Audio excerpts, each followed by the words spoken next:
everybody, I'm Andrew. And I'm Paul. And welcome to Smash Chat number 5? Yeah, number 5. We haven't done one of these in a while, so we thought we would we'd do one. We wanted to focus on the Project M 3.5 stuff that's been coming out over the last couple weeks. Mm-hmm. That, in my opinion, is actually really exciting, even though it's all super nerdy and very competitive based. But I don't care, because it's awesome. Well, you know what? Project M has, like, the competitive scene has just exploded. Yeah, over the past few months, years, etc., etc. Yeah. And I think the changes they're making is absolutely titanic, and it's amazing how much they're focusing on, like, the nitty gritty of everything. Yeah, definitely. They're definitely diving in for some design changes, and of course, there's a new mode that's awesome. Oh my gosh! All-Star versus mode. I am so excited for that. It's gonna be awesome. So anyway, yeah, let's just dive in with. Let's talk about All-Star versus mode, I guess, first. Sure. Just a little bit. Yeah, absolutely. I think we may have talked about. Maybe we talked about it. On I think we mentioned it. But yeah, All-Star versus is coming in 3.5, or at least it should be. Mm-hmm. It looks awesome. Basically, you pick a character for each stock. Yep. That you have. Mm-hmm. And then every time you lose a stock, a new character comes in. Yeah. And that is awesome. Oh my gosh, absolutely fantastic. So, I don't know about you, but for me, I'm going to make it like a power level thing for each character being like a more advanced level of skill for myself kind of thing. Start off with your worst character and end with your best. This isn't even my final form. But that's gonna be really awesome, and I'm really excited. I just want to know if you can play the whole cast. Because that would be if really you want cool. Like 30-some lives, right? yeah, just do it. Just have like 40 lives, and then play every single character. Dude, we got to do that at least once. That would actually be really cool. That would be a better version of like the Iron Man challenge or whatever, where you play each character. Oh, okay. You know, I think they call that the Iron Man challenge. You could do that in Project M with All-Star, and that'd be awesome. Yeah, right? Oh my gosh. So incredible. So yeah, hopefully that's coming out in 3.5, but the Project M developers, the PM team, outlined a bunch of stuff that's coming out. They actually did a great series of blog posts. I thought this was a great idea. They kind of got out there and talked about a lot of the things that are going to be changing. Yeah. That was let's just start with the first one, I guess, which would be first thing they want to address is recovery. Mm-hmm. Which I think is mainly people's problem with Project M right now. I think it feels like a lot of people are complaining about the recovery. Yeah, it's still divulged. Well, obviously it's divulged from the Brawl characters because so many are exclusively Brawl. I mean, I think they've been doing all they can to just like adjust it to be more balanced and stuff. But it's a super hard like change to work with because there was gliding and like the tether combos with the tether recoveries with Ivysaur and Zero Suit Samus. Right, and Lucas. Yeah, especially. It's kind of like. I understand why everybody's like, I don't really want to like I like playing Project. I've heard a lot of people say I like playing Project M, but I don't know if I like playing competitively because of characters like Lucas, who you knock off stage and just comes back, no problem. It doesn't matter what you did to it. Right. He's got it. Like, absolutely. It is a little ridiculous, and so I'm glad that that's the first thing that they started talking about. That was their first blog post. Right. And I guess even though this one was vague. There wasn't details in this one, but they definitely talked a lot about it's a design change, first and foremost. Like, they're just changing their overall design. Right. Of, like, we need to focus on recoveries because we previously focused on on-stage control, and now we've realized we've let recoveries get out of control. Yeah. Which is totally understandable because all of the tethering characters and all of these other Mewtwo's recoveries so good. And absolutely. So, I mean, I'm glad that that's the first thing they talked about. And basically, it just sounded to me like they were like, yeah, so we're changing all that. Yeah. What is it? The second blog post, they were a little more specific with going into the tethers, and basically they were saying, okay, so Z tethers, you can only do once per airtime. Yeah. And then specials is just 2. Because we've seen how people can utilize these things, and it is absolutely insanity. Like, there was the Ivysaur player who was constantly doing the Vine Whip while, like, shooting spores in the air and stuff like that. It's like, holy mother. Yeah. So I like the fact that they actually, because they actually sat down and they said, here's what we're changing.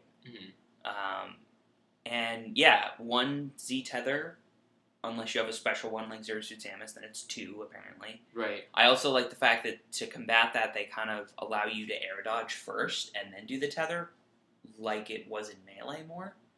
Like with Samus's. Oh, really? For the special tethers? I'm pretty sure. I could be wrong, but I just remember reading that they said you could air dodge first now. Okay, yeah. While doing the tether. That makes sense. Which makes sense. Yeah. So yeah, and the other thing they said was that it was more laggy to do the forced hop, which is where if somebody's grabbing the ledge and you do the tether, then you can tether and just immediately get back up on the stage. But they said it's significantly more laggy. I think they said like 50 frames, which is just kind of a lot. Like, people have a lot of time to get you back off the stage. Right. So that's a really good change. Yeah, and I guess that's more to pertain people trying to ledge grab?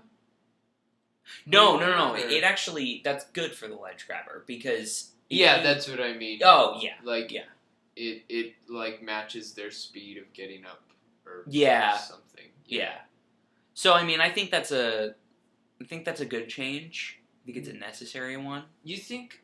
Because, like, I feel like a lot of people in the competitive scene have gotten over the fact of trying to ledge grab at all against those characters, don't you think? they've just stopped. Yeah. Because you can tether and get right back up. Right. So at this point, they would just wait for them to tether, and with the slowed down thing, give a hard punish. Wouldn't they? Well, but you have to be on the edge for that lag to take place. Because that's what it is. It's forced get up. Because if you're on the... If DDD is on the ledge and Lucas wants to grab it, Lucas grabs it and then automatically goes up onto the stage in a forced... They call it a forced hop onto the stage. So it's then he has a significant amount of lag getting onto that stage. But it's normal speed if no one else is on the edge. But it's... Yeah. Okay. Alright, I get it now. Yeah, so, I mean... They make sense. Like, now... Because, you really can't edge guard a lot of Project M characters because it's just really hard to. You may as well just not try. Yeah, absolutely. So, I think this is a good change. I don't know how I feel about Z-tethers once per airtime, because I'm a little like... That seems very... I get it, because for the use of recovery, I get it. I guess, I don't know. I'm very, like... Putting a restriction on it just, for some reason, seems... like that's not going to be good or something. Well, I mean, they're definitely prone to, like, infinite comboing, like a lot of other, like the other tethers, I feel like. Yeah, I think you're right. Yeah. I don't know. I get that. I get it. It is really a tough call with that, but for most of the characters with Z tethers, they do have, like, other options. So... Like, both Samus and Link, they have great B-ups, in my opinions. Yeah, that's true. Decent B-ups. Yeah, that's a good point. Yeah. So, yeah, I mean, generally I think that's good recovery changes. They talked at length to demonstrate all of what they're doing to change recoveries. They talked at length about Lucas's recovery in a separate blog post. I think this was a great idea that they addressed this, because Lucas's recovery is pretty ridiculous. Yeah. Doing the magnet, like, halfway across the stage and just being able to get back. It never fades. You could just stop. Absolutely. Because, like, I don't know, I saw that for the first time a couple days ago, and I was like, wait, oh my gosh. You can basically, like, walk on air with him, pretty much. Basically, yeah. And, yeah, it's really interesting that was...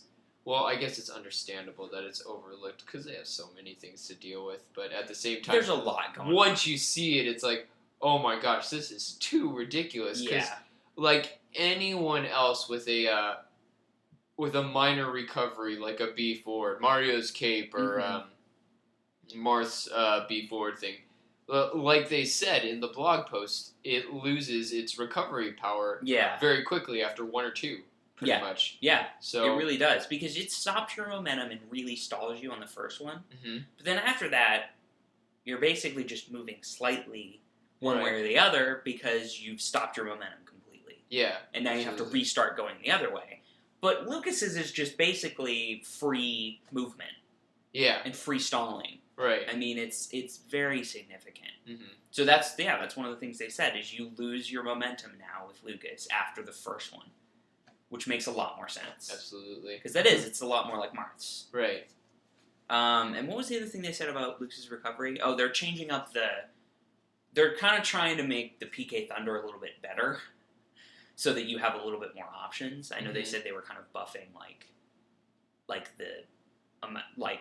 the durability of it, is what it sounded like to me. Now, I can't remember how well it works in Project M, but it can go through people, right? Yeah. Yeah. So how would you make that stronger then, or what is it getting stopped on right now? I think people are able to just attack Lucas and Ness out of it. Oh, okay. Like they're able to just hit them out of it. Yeah. And I think that's what they're saying, is that they're trying to kind of change that. I could be wrong, but it sounded like that was kind of where they were going with it. What if you gave Ness and Lucas a little electric force field around them while they're doing the PK Thunder thing? Yeah, so they can't be hit. That would be interesting. That would be kind of interesting. Maybe not something completely impossible to hit them out of, but maybe kind of like a fire barrier, like Fox's. You know? Yeah. It has a very crazy hitbox kind of thing that guards them pretty well, but it's not impossible to hit them out of, kind of dealio. That's an interesting idea, actually. Yeah. It could be. Yeah. But I mean, now that I mentioned that, I mean, Falco's just as vulnerable as them, don't you think? Yeah, kind of.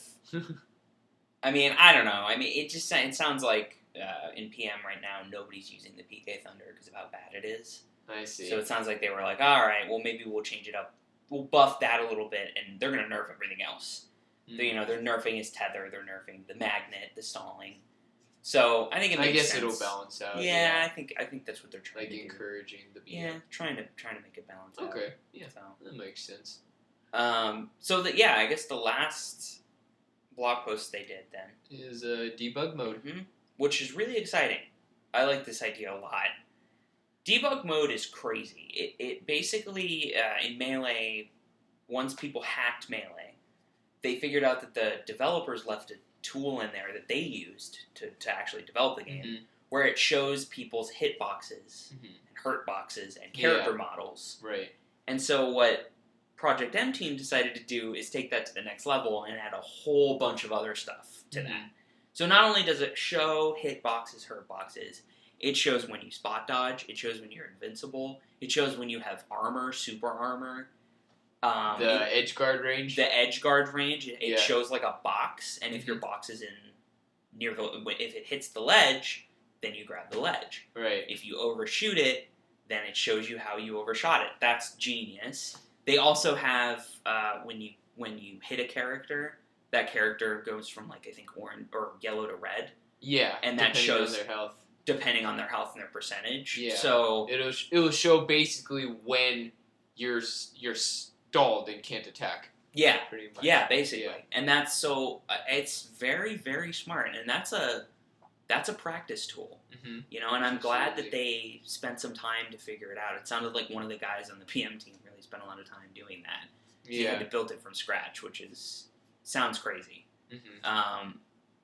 And it's really an interesting step, just taking a look at the Smash competitive community as a whole, because Melee kind of has this, and now PM is working on it. But beforehand, this wasn't highly observed, because so much of the game was undiscovered. But now the competitive scene has revived much stronger than it was before, and now people are really taking it to the next level. Yeah. So like, I see the future as new Titans growing much quicker than the last. I think this is one of those things that helps a metagame really develop. Absolutely. Quick, very quick. Because I mean, if you have access to all of this now. Yeah. Completely for free. Absolutely. It's just in the game. Right. I mean, that's incredible. I mean, the hack pack that we were talking about earlier, there's a hack for Melee called 20XX. Right. Which adds all of this kind of stuff. Hitbox modes and shows you L canceling. Right, shows you when you L cancel and when you don't. Yeah. And I mean, it's just all that stuff is in there. Mm-hmm. But you have to hack your GameCube. You have to get the hack pack. Right. This, you've already done it. I mean, you already have Project M, so Absolutely. now you already have debug mode. That's good, I think. I mean, it's really interesting to think about. This probably won't happen, but now the thought just popped in my head. What if Nintendo, or maybe other fighter games in general, just included this in their games? I would love that. You know, Street Fighter's never done that. Street Fighter, Marvel vs. Capcom, I don't think they've ever had that before, and I don't understand why. It's interesting. Wouldn't you say, like, the popularity of competitive gaming is still pretty new? Yeah. So, like, I'd say it's possible in future generations, but, like, seeing how, like, sticklery Nintendo is for this kind of thing, I feel like Smash would be the last round to officially come around this, you know? Yeah. But it's cool to think about, I guess. Yeah. It is really cool. So I'm excited. I'm excited for debug mode. Yeah. And I'm excited for all these changes that they're doing. I think this shows that they're really, really putting a lot of effort. I mean, they always do, but they're definitely taking some time and taking feedback into account. Recoveries are the main thing, and they're like, okay, then we're going to change them. Yeah. You know, and debug mode's an incredible tool. Yeah. So that's really cool as well. It's really interesting to think about, and I mean, of course, Melee is still my favorite, but now I'm thinking it's possible that Project M will outlive any other Smash if they keep working on it. Yeah. And they have, as far as I'm concerned, they have all the tools. It just requires the dedication, you know? Yeah. And really, if you keep it going, it could definitely outlive it. Yeah. You know, there's a lot of questions about how long Project M would last, and I think it's already shown that it's going to outlast Brawl. It's not a fad. It's definitely not. I mean, it's going to outlast Brawl. It already has, in my opinion. Brawl, I think Brawl was more of a fad. I think it will be almost, if not completely, taken over by the Wii U version. Yeah. For those who don't stick with Melee or Project M kind of thing. So yeah, we're excited for 3.5. I'm really excited to hear when it comes out, and I'm definitely getting it immediately. Yeah. So I'm just excited to see the new competitive players that will evolve from this. Yeah, seriously. We're gonna have some really intense players in the future. I hope so. It's gonna be incredible to see. All right, so we will see you guys next time. Yeah. For Smash Chat number 6, you can find us on Twitter at Fanvoice Podcast. YouTube.com/TheFanVoicePodcast. Facebook.com/TheFanVoicePodcast. Our email, fan@thefanvoice.com. And, of course, fanvoice.com, where we talk about all this kind of stuff. Yep, articles, news, reviews, all that good stuff. Yeah. So, hit us up on any of those links, comment, message, etc. If you have any opinions about Project M 3.5, we'd love to hear. I mean, definitely. We'll give a shout out on your opinions on it. So, yeah. All right. We'll see you guys next time. Later.